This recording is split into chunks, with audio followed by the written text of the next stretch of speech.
page here. So All right. it says we're live, but you know, it usually takes at least a couple of seconds for this to catch up. So we'll see what happens here.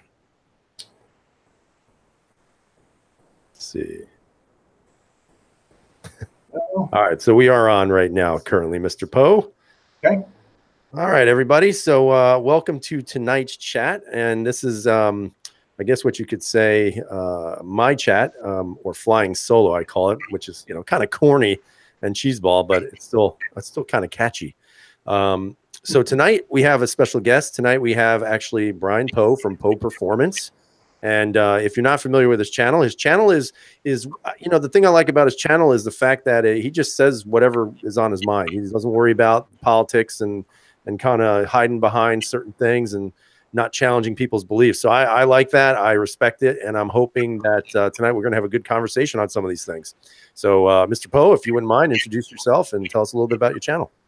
Yeah, as you said, Brian Poe, the channel is Poe Performance. Started out as a gym channel. I was an athlete preparation, strength conditioning coach for several years on my own facility.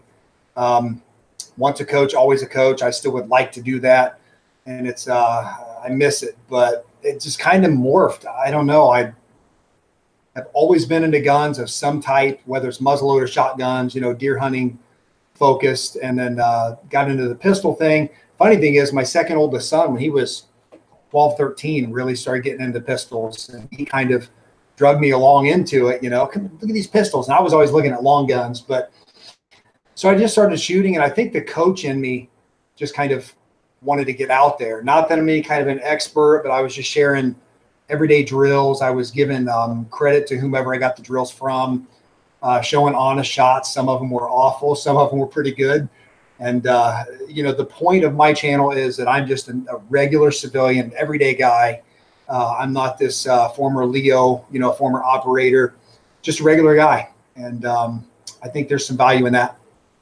I agree with that. I think a lot of times, you know, we tend to idolize the people who are those, you know, LEOs and special forces guys. And there's nothing wrong with that. I mean, they make some really good content. Obviously, they have the good experiences. But there's nothing wrong with the average guy coming out and saying, hey, this is what I like. This is what I don't like. Right. Right. So let me ask you a question. You know, you bring up physical fitness and I would, you know, just watching your channel and your videos, I know that physical fitness plays a huge role in your life. You know, where do you see that in regards to being an essential piece, or maybe not? You know, you tell me about being a gun owner or somebody who trains in regards to self-defense situations. What are your thoughts on that?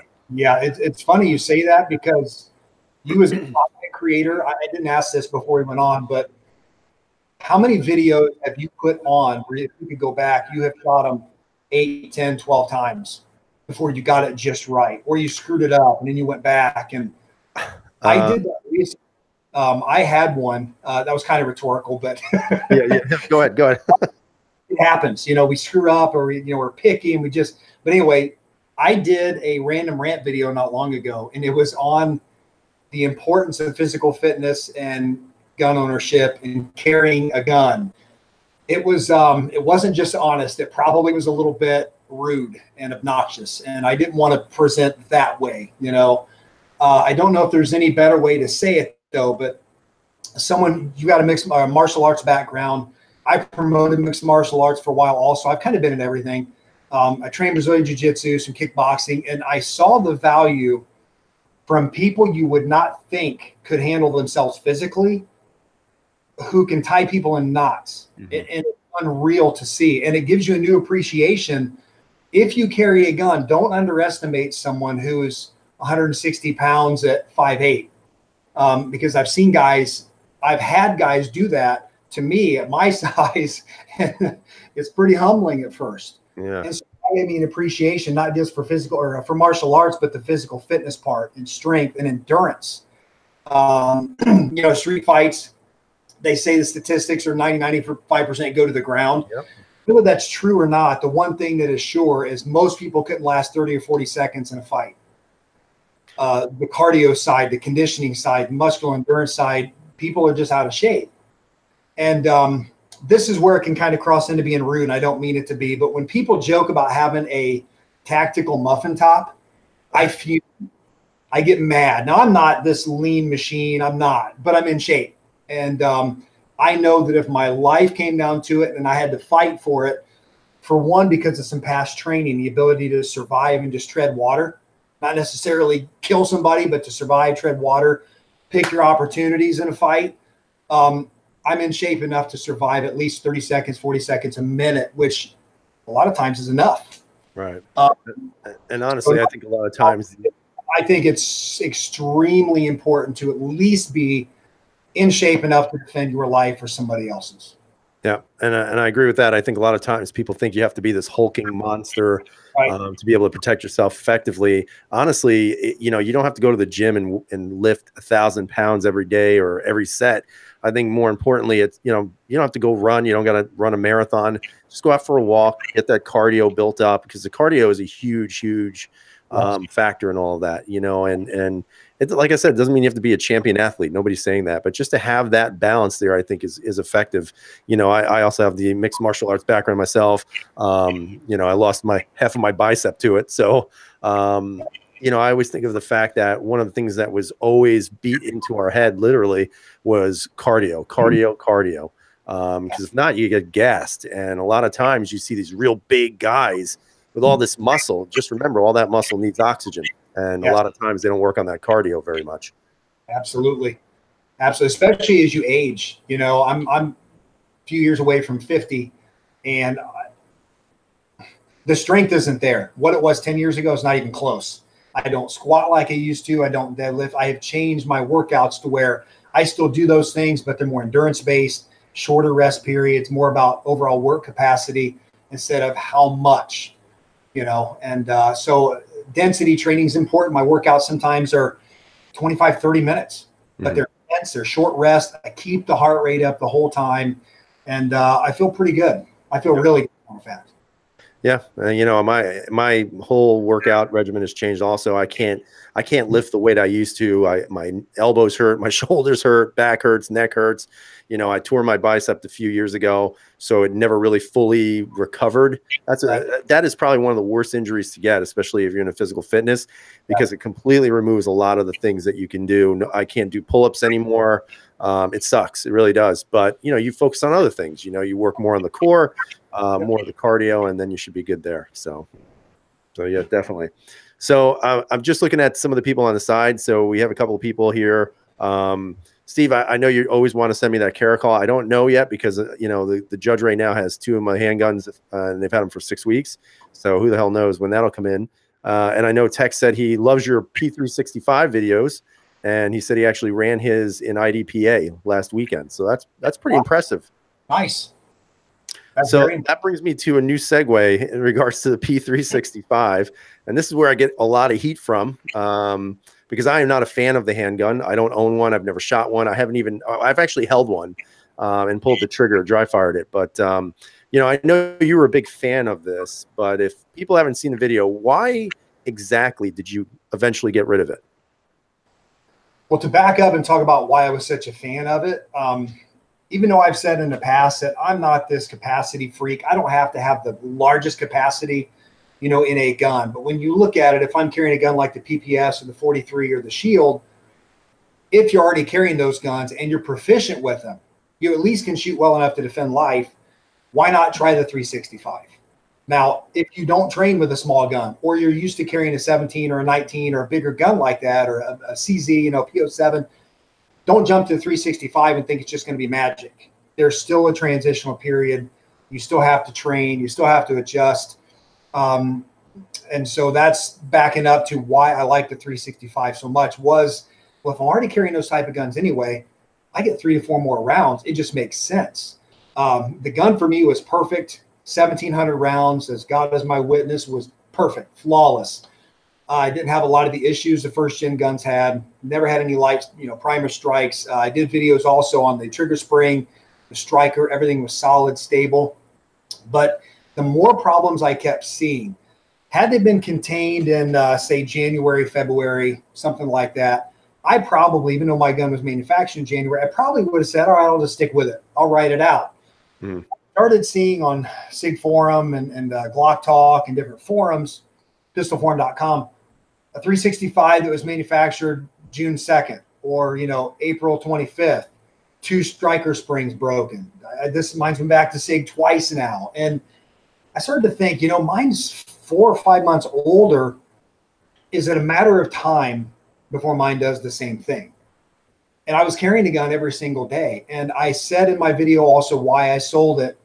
And the thing's got like 42,000 views, which is mind blowing to me. But I've taken some heat for it too, and people have thrown up there like, well, any gun can fail, which I said in my video, I know that any gun can fail. But when you take a gun like this, and no, I'm not a Glock fanboy, but I carry the 26, since 1994 has been pretty dang reliable. Yeah, they've had problems. Overall, when you think about the sheer volume of Glocks and M&Ps and HKs that have been out there for years, the original German-made metal SIGs, those things ran forever. I just had to sell it. I couldn't trust it. Just couldn't.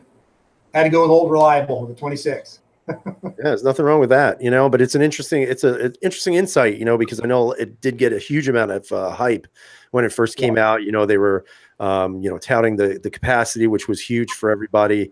I know Music Lover brought up the idea that it's hard to see paying the difference in price between that and a Shield, which, I agree. I mean, the Shield has always been extremely reliable, has a great track record.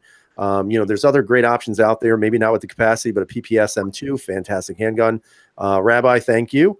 And he's saying, just really quick, because he gave us a super chat here. He says, Poe, it looks like your wife put you in timeout. I'm in the corner. Yeah, you're in the corner. That's great. So and then he asked, what is my daily carry? It depends. Today I was carrying the 19X, and I was carrying in a Black Arch holster, which you guys know, that's my favorite inside the waistband holster. And it disappeared, man. It's easy to carry. I'm not of the belief that you need to have a micro gun to carry effectively.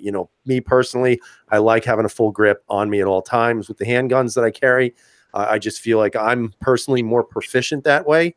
And I feel like I'm less of a risk to a bystander that way. And that's sort of why I kind of gravitated away from that P365, just because, for me, I feel more comfortable shooting a bigger gun and having more control over that gun. It doesn't mean I hate you because you guys have them or want them. It just simply, for me, it just doesn't fit my needs at that particular moment. So, and it probably never will. So let's see. Mateo saying he would take the 26 over it, which is exactly what you carry. Jesse also, he loves his Glock 26. Rabbi Jesus is saying that his 26 was trash. Gen 4, wasn't it? If I remember right. What's that? I think it was a Gen 4. Nothing against the Gen 4s, but I've just been a Gen 3 guy because they have been proven for a long, long time. And really quick on that, I know people trash the guy, and I have also in the past, but James Yeager, one thing about him is he will definitely speak his mind. He has seen Gen 4s fail more than 3s in his classes. That's a fact. So you look at somebody who trains hundreds and hundreds and hundreds of people, he said Gen 4s fail more than 3s. If you're going to buy a Glock, get a Gen 3. Interesting. Yeah, I mean, I had Gen 4s, and I never had any issues with them. I had 19, 17, and 26. I had a couple of 17s and a couple of 19s, and they were great. They ran smooth, no issues, no ejection problems. I know that was a big problem with the 4s when they came out.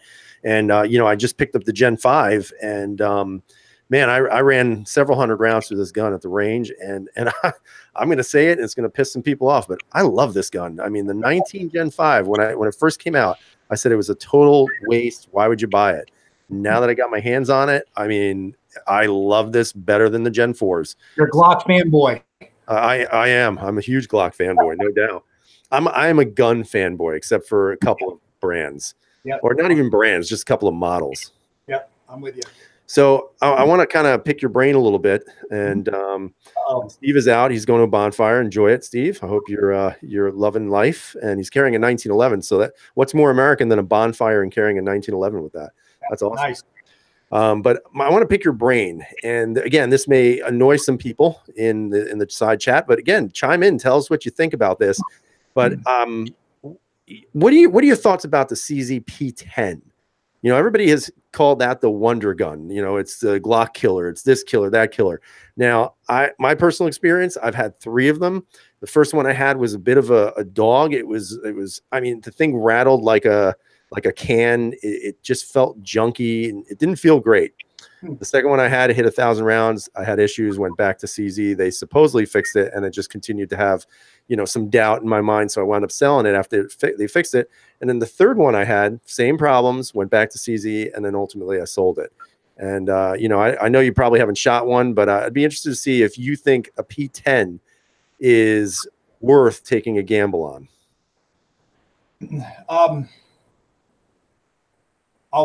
I have to be careful with how I say this too. Just let it roll, man. Let it go. It's amazing what, yeah, why should I start now, right? It's amazing to me how people, you're an HK fanboy, you're a Glock fanboy, but you never really hear you're a CZ fanboy as a negative deal. It's like, oh yeah, you're a CZ guy. And I don't know why that is. And honestly, it kind of irks me. It's like, why can't you look at a CZ fanboy negatively like you do Glock or HK or SIG or whatever?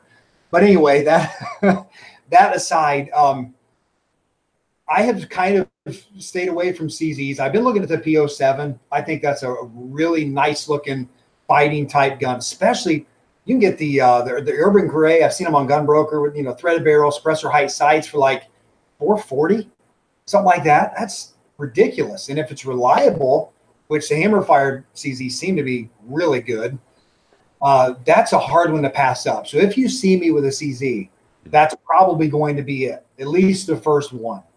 The P10, I've just kind of avoided it. I don't know why. Honestly, I don't. I guess I look at it like, well, I've got a Glock 19. Why do I need a CZ P10? And I know people go, well, it's so much better. The trigger's better. If you're in a gunfight, the trigger doesn't mean squat. And that's straight police officers and you know, forums with LEs, you know, Leos. And we look at triggers and we go, man, that's sweet and that's great. And it's important. We want to make sure you have good triggers. But I think we put too much of an emphasis on it sometimes. If you can put the shots where they need to be, how good a trigger is really just doesn't matter. So I don't know if you'll see me with a P10C maybe down the road, but I don't have any plans right now to grab one. I did think it was interesting that Instructor Zero is now a CZ guy and he's shooting P. See, that guy could probably shoot it left-handed with, you know, a cut-off barrel and well, he could shoot that accurately if they cut both his arms off and his eyes out. So, yeah, I like watching his videos, man. He's pretty solid. They're fun. So just really quick, just a couple of comments on the side chat here. So Fit and Fire saying, what about High Point? So I would repeat that question. What about it? So Pat 8473 said, so what do you think about the HK VP9 SK? He thinks it's an awesome gun. I've had a full-size H&K VP9. I just didn't like them. What are your thoughts on that SK? You know, I mean, I've got videos on them, so check that out, Pat. VP9 subcompact. I've got holster videos. I love HKs. I honestly think, as far as striker-fired guns go, they might be the highest quality, whether you like them or not. I just think they're overbuilt. They're durable. They're reliable. I ran my VP9 and my SK through muddy water. They worked perfectly. There were no shenanigans or tomfoolery with it. I didn't know if it would work or not. I'll be honest with that video. I seem pretty confident when I'm dunking those things in the tote, but I'm thinking these things might just fail. They might just choke. And I was going to post a video anyway because I'm just tired of hearing people say they won't run in water. They choke if they're wet. You know, you get them a little splash, a little bit of water on, they won't work. And I was just out to prove otherwise. All that said, if I were going to pick one, the full size of the SK, it'd be the SK. I think that's a do-all gun. I think it's got a rail so you can put a light on it.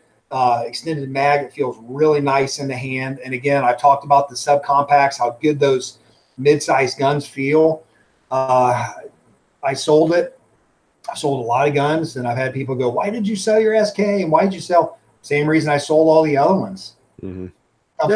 There's nothing wrong with that. You know, there's certain guns that I have that I will never sell, but there are, you know, a lot of them I will sell, you know, just because, you know, I want to experience other things too, at least within my price range. You know, obviously I'm not going to go out and buy myself a $2,000 handgun. That's just not in the cards for me. You know, I have, you know, family and stuff, but, you know, sometimes that's what you got to do, you know? And then just looking at some of the questions, I like to always go to the side chat because I want to try to include as many people as we can. But some of the comments here, they were saying, I love the CCP. Oh my God, that gun is the biggest piece of crap I ever fired in my life. I made that video and I still that's probably one of my most hated videos from people. I get called every name in the book because I bashed the mighty Walther CCP, which if any of you out there who like that gun, you need to, no offense, and I don't want to hurt anybody's feelings when I say this, but you need to really go spend a little bit more money and get a real Walther. That is not a real Walther. That is a damn airsoft gun. And so I would never recommend that gun. Also, Dave Gass asked us, I think he asked me. I don't know. He wants a PO9 or a 19X as his next gun. They are different. What would be my choice? That's a tough call. I mean, I'll be honest with you, I got a PO9 coming. But I don't think you go wrong with the old Glock 19X. I mean, it's just a great handgun, just a longer grip, but that 19 barrel, it's pretty sweet. Let's see. Picking up. What's that? The 19X definitely interests me. Absolutely. Yeah, I think you would love that gun. I mean, it's accurate. It feels really good in your hand. I mean, the trigger isn't the best, but what Glock trigger is, and you can always throw an Apex if you wanted into it. But it handles well. It really is a very good handgun overall, definitely overall. Yeah. But, for you, if you were going to go between that and a PO7, listen, man, I don't think you can ever go wrong with a PO7. It gives you some good practice and some skills, definitely pulling that double action as a bear. I'll make a video on this obviously too, but I will tell you this double action is horrible, very heavy and gritty, more so than the PO1s, but, that's nothing a spring kit can't fix for about $20. So let's see what else. Rich 1911 is saying this is the Glock chat. That's right. I'm calling it the Glock chat. Really? I think we talked about CZs. We talked about HKs. We talked about SIGs. Rabbi Jesus saying we were rubbing our Glocks together before the cameras came on. I was going, oh, Glock, it's so fantastic. I carry my revolver in single action is asking you, Poe, if you have a revolver. Nope. Me neither. I'm not a big fan of the wheel gun. Are you? Yeah, I mean, there's some value, 357s, some 44 mags, especially for hunting, that type of thing. I know some people do that around here. They deer hunt with them. They've had good success, but no, I don't know. I guess I've got an LCR and 22 long rifle as my wife's, kind of got her into the PPS, which I took some heat for that. Like, your wife, what, a 22 long rifle? Why would she carry? She needs to, it's like they're telling me what my wife should shoot, someone who is scared to death of guns. And so I guess we do have a revolver, the LCR and 22 long rifle, but that's it. I'm a semi-auto guy. I like them. They work. Yeah, I don't blame you. No. There's absolutely nothing wrong with semi-autos, man. Nothing wrong at all. So we're gonna change gears a little bit here, and normally we don't necessarily bring up politics on the Wednesday night chat, but I like to bring it in a little bit and just hear what everyone has to say and what their thoughts on it. And there's a couple of stories recently in the news. So we'll start with one, and then we'll go into another that's a little bit more direct to me up in New York State. So the first one is, if you guys weren't aware, I guess there was some sort of camp or whatever, the training ground out in New Mexico, where apparently this group of people were training kids to go and shoot up schools. And so eventually the local police went in and busted it because I guess the FBI didn't want to touch it for some strange reason. It's very odd. That's so odd. I guess local PD and their SWAT team went in, busted the ring up, and arrested everybody. And then ultimately, we have another crackerjack judge who has decided to release them on cashless bond, saying in her decision that there wasn't enough evidence to say they were a threat to the community. So I'd love to hear, because you're a pretty outspoken young man, Poe, about certain things, and I'd love to hear what your perspective is on that. The first thing I would ask is, and I don't know this, but I assume this judge is an Obama holdover, either appointed or I don't know if it's an elected situation, a local. I don't know the story, but obviously someone who may be educated, but clearly uh, doesn't think straight, doesn't think right. Because here's the facts. I'm a middle-aged white guy. They found one of their children buried under their house. There was a child of theirs buried on their property. If the police came to my home because they knew I was training my son and the neighbor kids to go and kill people at our local high school or middle school or elementary school, and they found a body buried in my crawl space, I bet I'm going to jail and I'm not going to be bonded out. I mean, if I were a wagering man, I would put big money on that. It's mind-blowing. It just doesn't make sense, some of the decisions these judges make when it comes to security and safety of, you know, citizens. It's mind-blowing. I just don't understand it. And what more do they need? They're training the kids to shoot up schools, and they have a body buried on their property, and they're let go on a cashless bond. Yeah. And, you know, interestingly enough, you know, we've obviously had what some would consider a crisis in our public schools with the shootings that have occurred. And, you know, obviously the immediate blame goes to the gun and not the people who've done it. But yet we have a situation like this where you have somebody who is plotting this and there's evidence of it, including a body or bones of a child. And yet they are still allowed out on cashless bond, which is even crazier because there's really nothing that holds them to that bond. And I was reading a little bit on that because I've never heard of a cashless bond. And interestingly enough, New York is trying to do that right now. What a surprise. But apparently with cashless bond, basically you got to get signatures of people who will vouch for the person. So I guess they wound up getting something like 20,000 signatures that vouched for them. And as a result, the judge let them out, saying that they couldn't hold them because they weren't considered a threat to the community because of all the signatures, which, I mean, what do you have to do to be a threat to the community nowadays? You know, it's unbelievable. It really is. It's unbelievable. You have to do all of that and be a white middle-aged male. Yeah, I guess you guys have a disadvantage. Finally, I have an advantage. Yes, it's about time. So on another note, a side note, which I think is going to be kind of interesting to see, and this actually made national news, even though this was from one of our local blokes in New York State. If you guys have been unfortunately living in a rock or in a cave or something like that, you probably are aware that probably a presidential candidate for 2020, a man named Andrew Cuomo, was, of course, doing his normal pandering of votes. And he made the statement that America has never been great.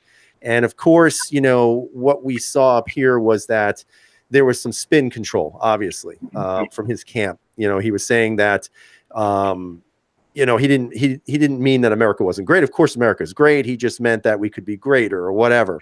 But nonetheless, that was still out there. You know, he still said it. He was still trying to push for votes because, you know, he's coming under a little bit of pressure from Cynthia Nixon, who I just can't believe this is who we have in New York State running. But, you know, Cynthia Nixon is playing to the real far left.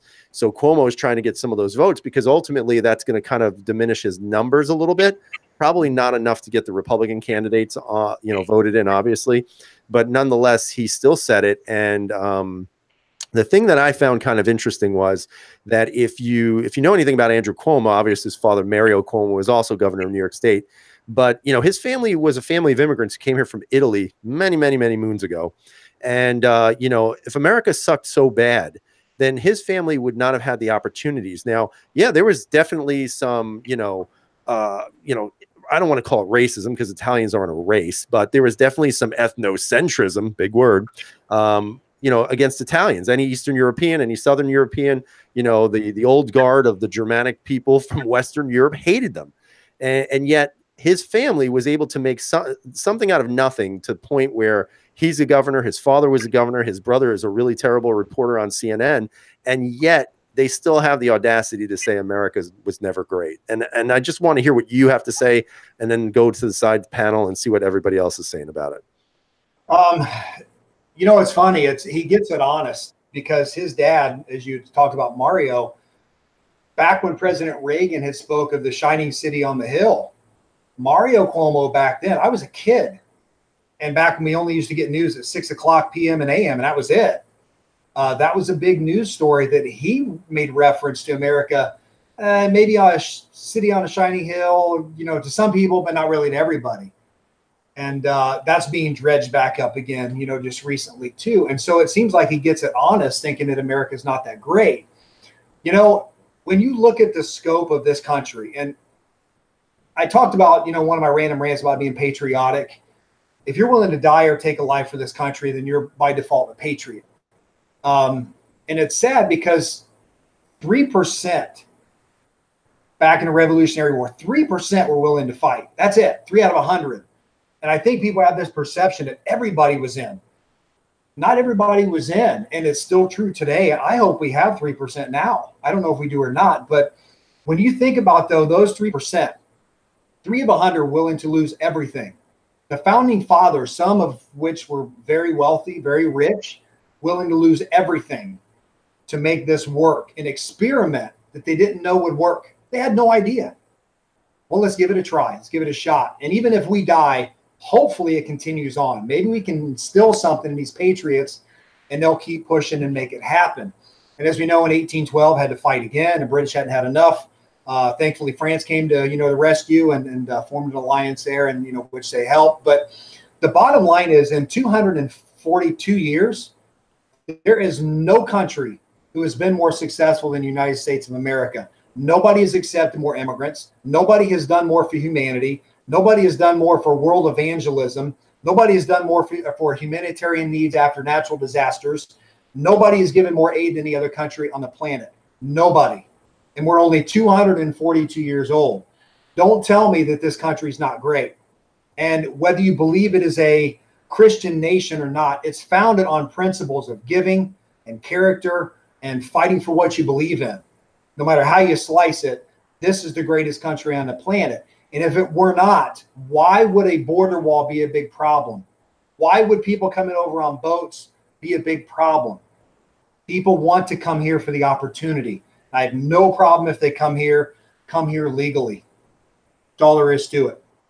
Pay your dues, pay your way, put up with the government inefficiencies and make it happen. I spoke about that on one of my rants. I've had 2 relatives, a brother-in-law who came from Jamaica, and my daughter-in-law now just got her green card. Thousands my son spent, and he's not wealthy. He's not independently wealthy. He works for a living. Thousands of dollars, several interviews, trip to Chicago, all of the expense and the headache to become a legal person here in the country. I'm all for it. I'm all for it. And my brother-in-law from Jamaica works. He's a bank loan manager now at a local bank. It's awesome. He is a contributing member of society. And my daughter-in-law is working in my son's publishing company also. And when I say that, it's not this big, huge thing where they make a ton of money, but it's a startup and they're doing well with it. And she's working in that. She's contributing to society. So I know I kind of went off on a tangent, but it all ties together. This country is great. And if it were not, people would not be willing to die. Guy just jumped off the wall, the border wall on the southern border last week or something, Mexican, and broke both legs. Mm-hmm. Why does he want to come to a country? Why would he break both legs for a country that says it's not that great anyway? Yeah, guys great are points. Great points. Yeah. And I think ultimately, anytime you bring some of the points up that you do, right away it gets kind of spun into, well, you're, like you said before, a white middle-aged man, so you're immediately a racist. You have no right to say these things. And they just generalize it. They generalize it as a Hispanic thing. And I'm Hispanic, so I'm going to say it because I can. My brother-in-law was Jamaican. What's that? My brother-in-law was Jamaican, black. Yeah. So, I think right away they throw that out there because that's kind of the taboo topic. Oh my God, don't talk about it. Yeah. But how else can you discuss and get any resolution on anything if you can't discuss it in a way that makes any sense? Obviously, a lot of people will say, well, it's the Mexicans who are coming across. I just read a thing. The percentage of people coming here illegally right now are actually Indian males from India. That's the largest percentage that's coming here illegally from south of the border. So, right away, they try to take over the argument saying, well, you're just being racist because they're Hispanic and all this other stuff. But, statistically, that's not even the people who are coming here in the majority. Right. A couple of years back, it was Chinese. The Chinese were coming here illegally more than any other group. So unfortunately, we get wrapped up in, I guess you can say the pundits of Washington and of course of the media, who are always constantly saying, well, it's this group we're targeting, but it's not just a group. It's the idea that nobody's saying we're anti-immigrant. I don't think anybody would be saying keep them all out. But I think what has to be talked about is, the people we do want to have come in should come in an orderly fashion. It would be like anything else. If you're having a party at your home, you want to make sure that you're vetting everybody who's coming in. You don't want just some stranger coming off the street, because you don't know what they can do. You don't know what they have. You don't know what they're ready to contribute. And, I think going back to the comment that Cuomo made, when it was made the other day, I took it so personal. I got so angry with that comment because, I right away always think about my grandfather, and my grandfather was born and raised in Puerto Rico. My whole family was, and, they were citizens because it was a Commonwealth of the United States. So it wasn't like they needed green cards or anything. And when they came here, they were provided an opportunity, and it wasn't an easy opportunity. There was racism, there was bigotry, there was all of that, but they were given an opportunity that if they worked hard enough, they could be something. And like a guy like my grandfather, who died about 7 years ago, he fought in Korea. He was as Puerto Rican as you can get, but he was also as American as you could get. And I just remember he used to tell me how much he loved the country. He always had a dream one day that Puerto Rico would become the 51st state. So he made a flag. He actually made a flag with 51 stars on it, because he always wanted us to be a part of that nation. So there'd be no question and no doubt. And I got so pissed at that comment because my grandfather, who was wounded in combat, did not live a long life because of it. And he fought, he sacrificed, and he was not considered at that point, 100% American when he came over. And even he thought this country was great. And so for a guy like Cuomo, whose family has just been, who struggled in the beginning, but now are just loaded with money and financial backing, for him to have the nuts to say that is absolutely a disgrace. And I don't know what it's going to take for New York to wake up and realize that these people who are pandering to whomever they're pandering to, and we can name a whole list, there's nothing good about New York anymore. And yeah, I love it here. I mean, I was born and raised here, and I'm as New York as you can get, but there's nothing to brag about anymore. And it's been destroyed by people like Andrew Cuomo. It has been destroyed. He talks about building casinos and all this other crap. The biggest casino that's local to me, they were in the red right now, like $37 million. And anybody would have told you that. Nobody wants to go to casinos, Cuomo.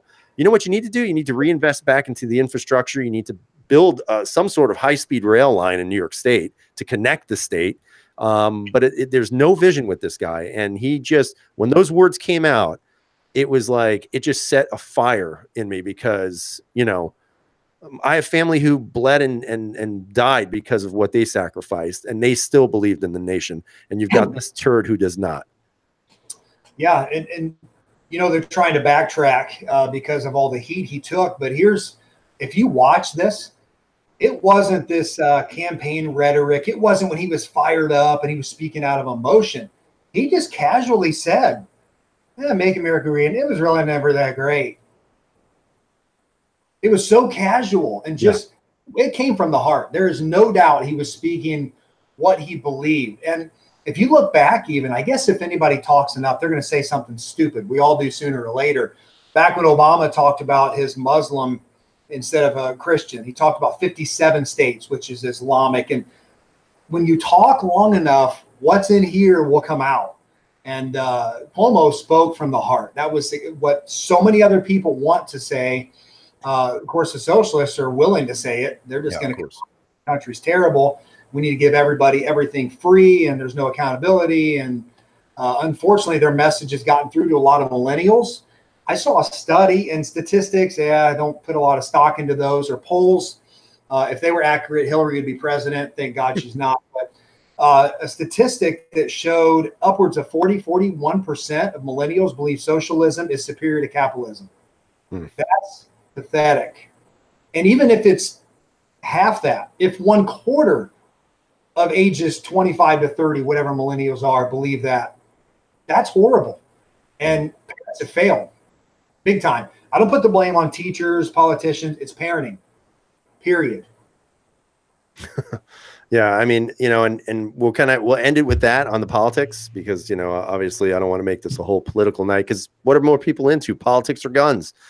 So, but that's sort of where I wanted to go and bring that up. And, of course, you guys always have the right to watch this video later and add your input with all the thumbs down and all all of the Antifa lovers out there. That's totally fine. Down or good. Yeah. Interestingly enough, today it was funny. I was in a gun shop and, I was just minding my own business. And, I get the urge a lot of times when I hear people talking, they were talking about guns and the guy was telling the dude behind the counter that he's having some issues with the grip on the Shadow 2. And he was saying he had smaller hands and that big hump on the back of the Shadow 2 was having difficulty getting around it. So of course I jumped in because, I'm a busybody. I couldn't help myself. And we got to talking. It was funny because the other guy he was with, he goes, are you that guy on YouTube? And I thought it was so interesting because, I don't think anybody in New York watches my channel because I don't think there's anybody in New York who likes guns half the time. But, they were two really cool guys. So I'm giving them a shout out, and I've already forgot their names, but big shout out to them because they were just really cool to talk to. And I think that's another reason why YouTube is kind of cool sometimes because you get, I won't say recognized because this is only the second time it's ever happened, but just to have that conversation with two normal people about handguns and just guns in general, I think that was such a good conversation to have. And I think until we start showing that more, people are always going to doubt who we are as a community of gun lovers. I think there's too many people who represent us who, go a little bit on the deep end and people really need to realize we're just normal, average people who like talking guns. Yeah. And, I just thought it was cool, to have that conversation with people. Very cool.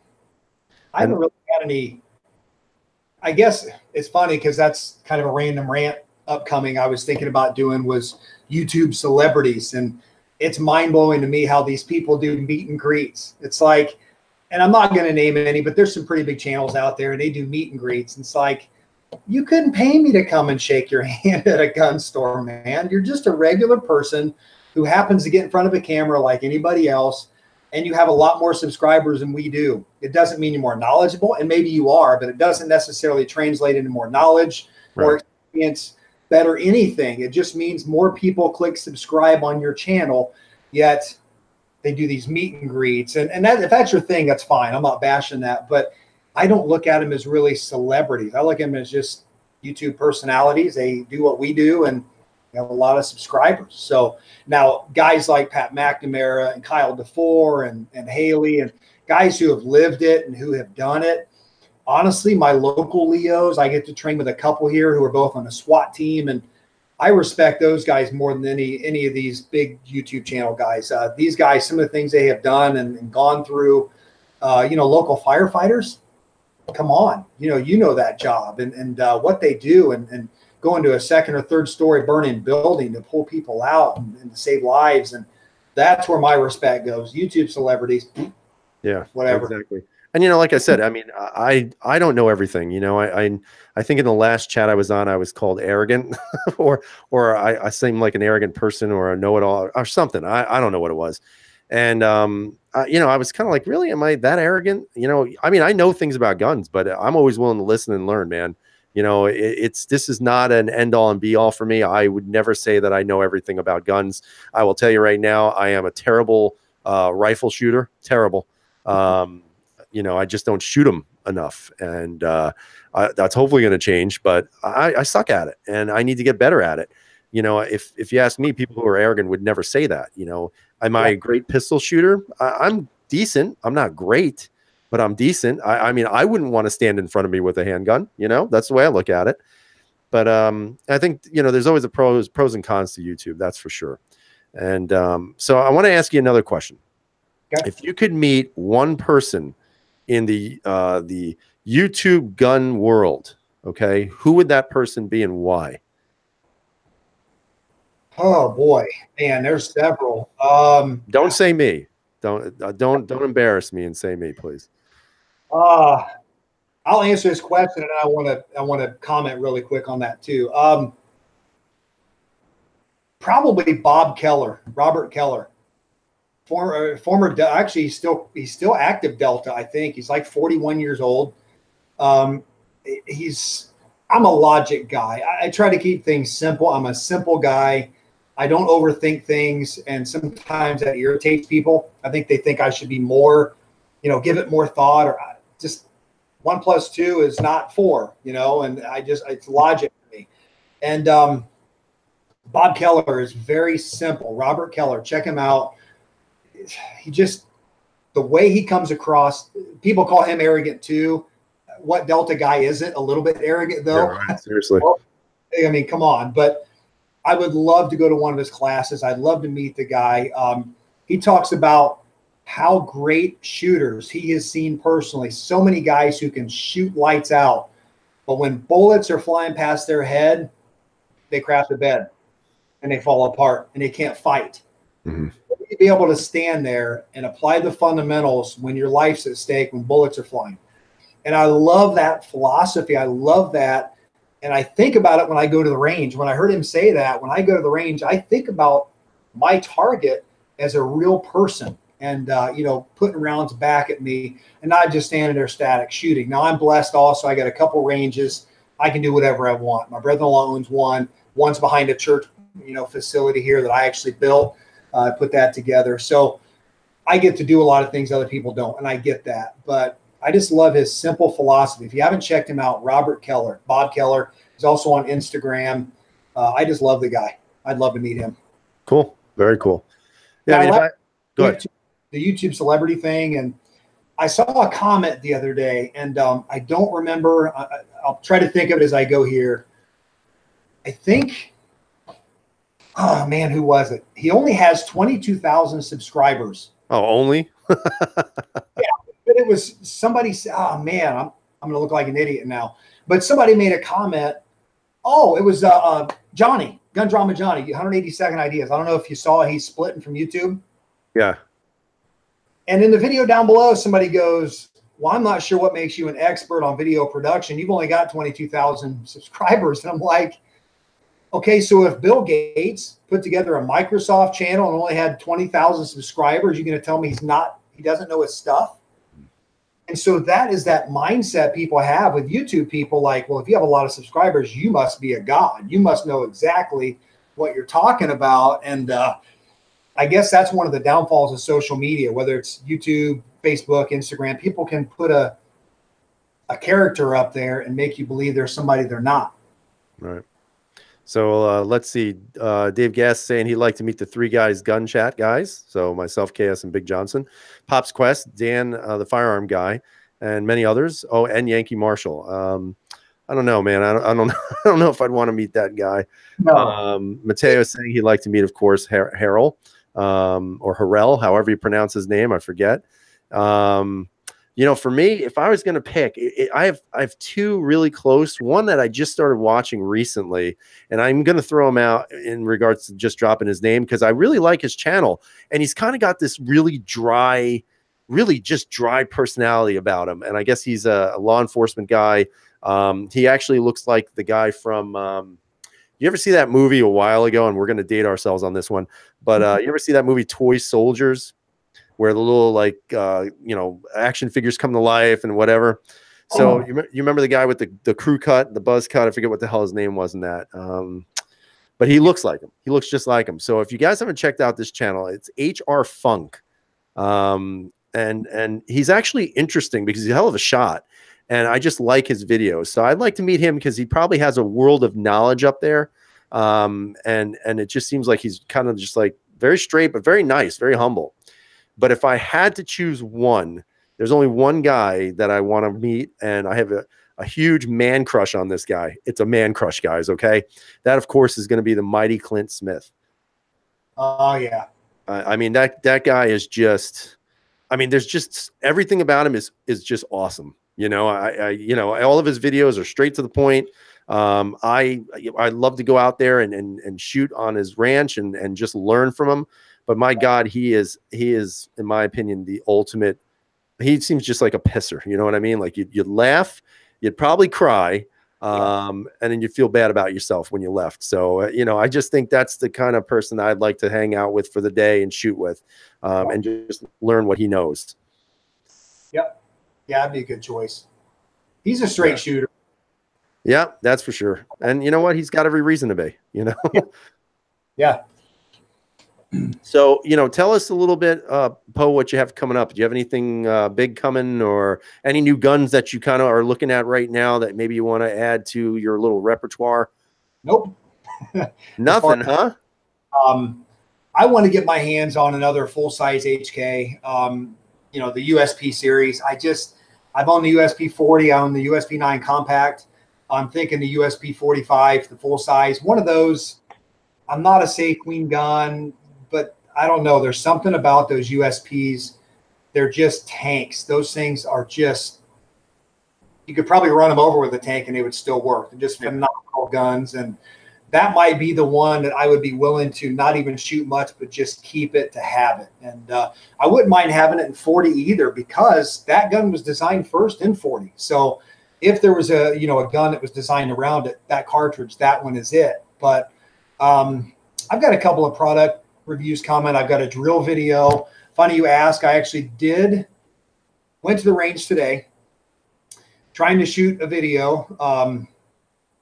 Plane flew overhead just as I was getting to a crucial part. We're close to an airport.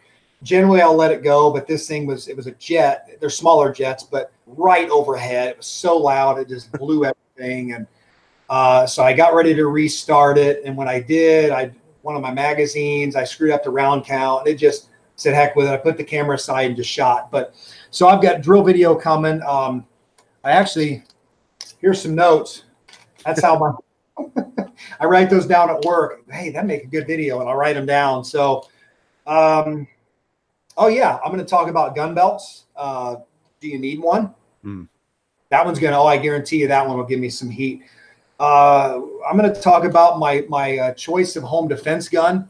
Obviously, I have a pistol at the ready all the time. It's a 19 with the TLR-1 HL, but my actual preferred home defense gun, if I had to grab this gun to save a life, or if someone kicking down my front door, and I'm going to tell you why it's this one. So no gun videos coming though. Some product reviews, some product stuff coming up. That's fair enough. It's funny. I just went shooting yesterday. I can't even remember. It feels like ages ago. And I just took way too many guns with me that day and paid for way too much ammo to shoot all those guns. And, I took the M&P 45 with me because, I did the tabletop of that and I wanted to shoot it. And, so far so good. I mean, it's an M&P 2.0. I mean, they're just amazingly awesome guns. And, obviously, they become even more awesome with the Apex trigger. Not a fan of that hinge trigger, but the Apex just makes it an incredibly awesome shooting handgun. I shot the 19, I shot the P07. So I went crazy and I shot just about everything I could grab and throw in a box. And, it was just a good day of shooting. It's always good to just get out and open up and just, see some good groups and feel a little better about yourself. I think that works. But I mean, it's just, and I know Music Lover brought up the idea that if you have too many, it's never necessarily a good idea to have too many handguns because you never really get any dialed in. I guess that's, maybe a reasonable assumption, I guess. I feel very dialed in with my Steyrs, my M&Ps. The P07, I need definitely more time, especially on a double action pull. But I think if you go just to the basic fundamentals of your grip, and just, don't go crazy when you first start shooting. That's the one thing I got to work on is as soon as I get there, I load up the magazine. I'm just like, pow, pow, pow, pow, pow, pow, pow. And I got to tell myself, dude, slow down. You don't have unlimited ammo and your groups suck. So, I've got to remind myself constantly, slow down, take a breath, feel that trigger, and it doesn't take much. It's a lot of muscle memory in the fingers and in the grip. And, I just think that's the way to handle it. But I do have one other question for you. Do you currently have, or have you ever had a safe queen? Yeah. Well, I had a pair of Black Ops 1911 that I carried some, but oh man, I don't know. I wanted to keep it to 1911. It was a higher end 1911. Pair was bought by Remington, which kind of concerned me, but this one was pre that. But it was a sweet, sweet gun, and something about a really nice 1911. Even though it was mass produced, it was a single stack, so the reliability was really good. That one set in the safe a lot. And then I started thinking, God, that's a $700 gun. I mean, they were like $1,200, but you could get them for around $700, and it's just sitting here. And so that's where my mind goes is for $700, I could buy another polymer and, 1,000 rounds of ammo.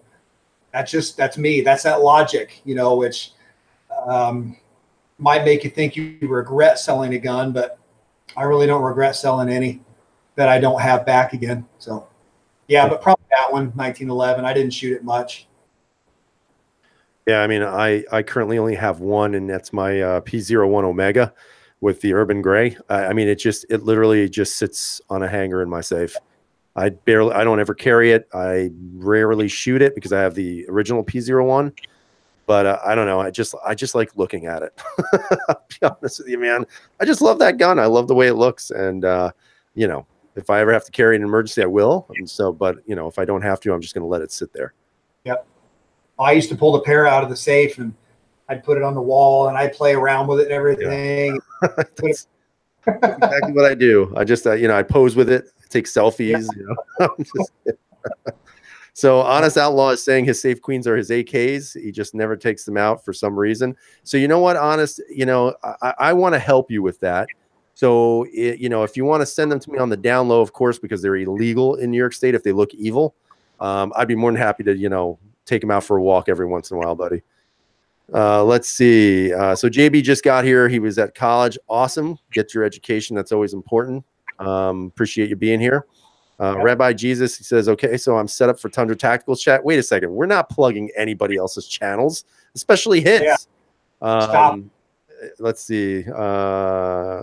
He's just going crazy. He's got Instagram, YouTube chat up and running.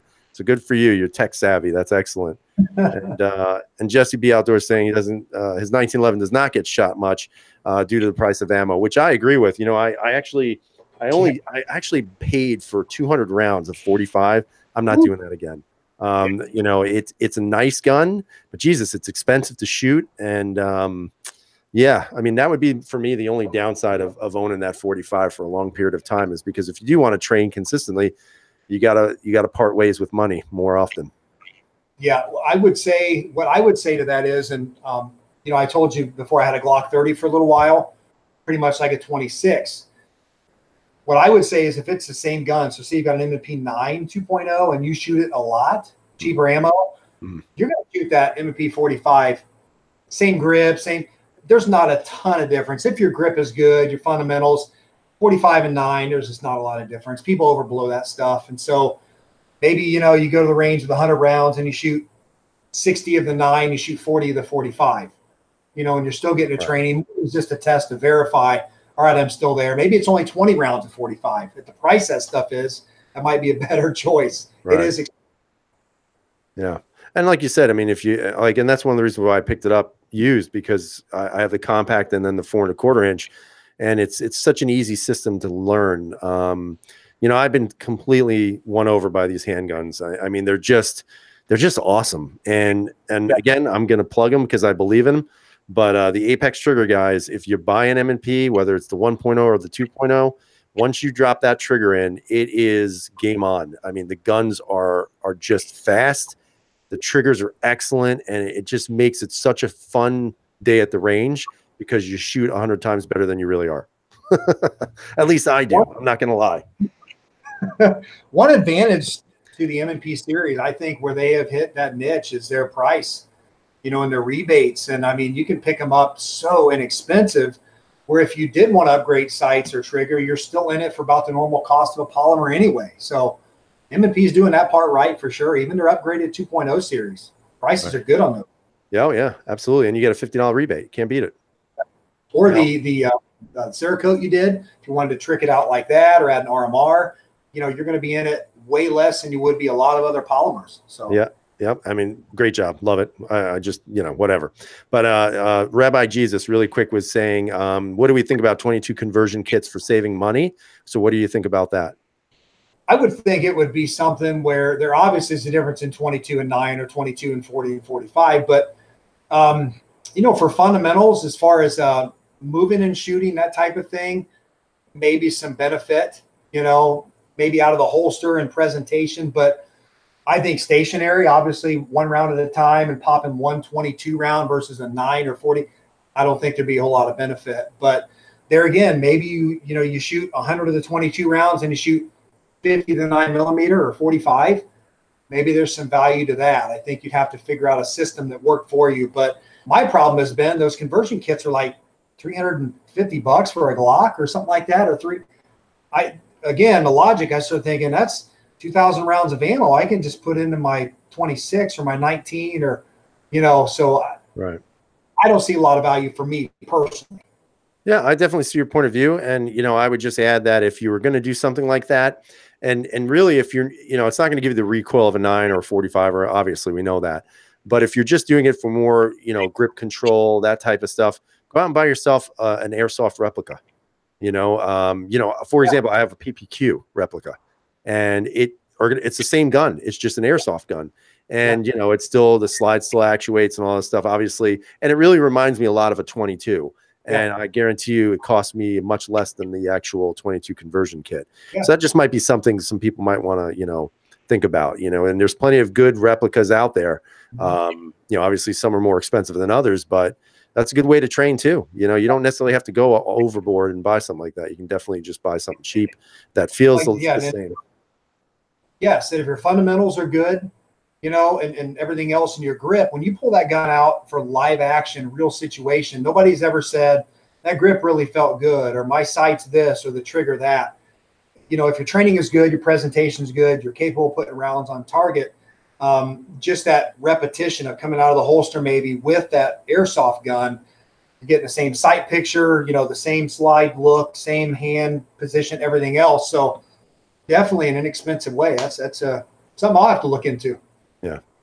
All right, Poe. So right now we're at an hour. So I normally just do this for an hour because after that people lose interest. And if they haven't done it in the first 5 minutes, normally they stay for the additional 55. So we'll let you kind of tell us anything else you want to tell us, and then I'll say goodbye to everybody and we'll sign off for tonight. So go ahead. Right. Well, thanks for having me on. Appreciate it, for the invite. It's a good opportunity, these things, to just exchange information and create a dialogue. And I love looking at the chat and things that people have to say. And there's humor, and there's serious things, there's suggestions, and there's confirmation. There's, even some disagreement. And I think that's great. That it just creates conversation, and that's how we're going to improve. But like you said earlier too, the politics have got to be part of it. So I would encourage the gun community to not shy away from politics.